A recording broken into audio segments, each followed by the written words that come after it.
Here lies the body of Isabel Jones. They found all her skin, but none of her bones.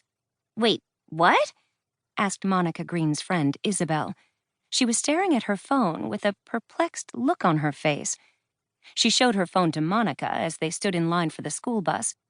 It was open to an app called Instagrave. The picture of Isabel's future tombstone filled the screen. Pretty strange, don't you think, Monica? She asked. How could I be found without my bones? Where did they go? What's going to kill me?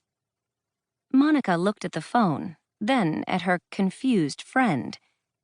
As soon as Instagrave had first popped up mysteriously on someone's phone, it spread like wildfire. The whole school was obsessed with learning how they were going to die. But the answers didn't always make sense. Monica tried to come up with a few things that might result in the kind of death Instagrave described to Isabel. A giant mosquito? Monica asked. It could suck out your insides. It would have to be pretty big, said Isabel. Otherwise, I don't think it would have enough suction. Wait, that doesn't answer the bone question. How about an accident with a fancy kitchen gadget? Monica suggested. Maybe, said Isabel, nodding. But I don't do a lot of cooking. Kitchen gadgets aren't really my thing. Monica didn't want to spend any more time thinking about her friend's death. Her whole class would be on the bus soon, and she wanted to learn about her own death before they got to Red Ledge Canyon. She reached into her pocket for her phone. Hey, everyone! Solomon Roy shouted from 3 places ahead in the line. I'm going to smash into the ground, see? He held his phone over his head. Monica squinted at it along with everyone else. She saw an obelisk beside a crater. Words were carved into the narrow stone monument. This is the crash site of Solomon Roy. His emergency parachute failed to deploy.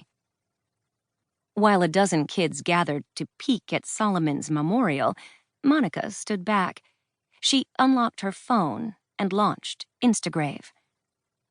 Get back in line, everyone, Ms. Walker ordered. I need a head count of all my 4th graders before we get on the bus.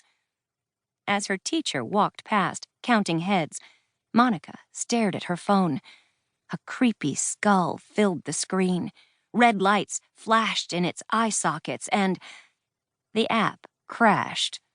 The screen flickered bright blue for a moment, then faded to black. After a moment, the home screen reappeared.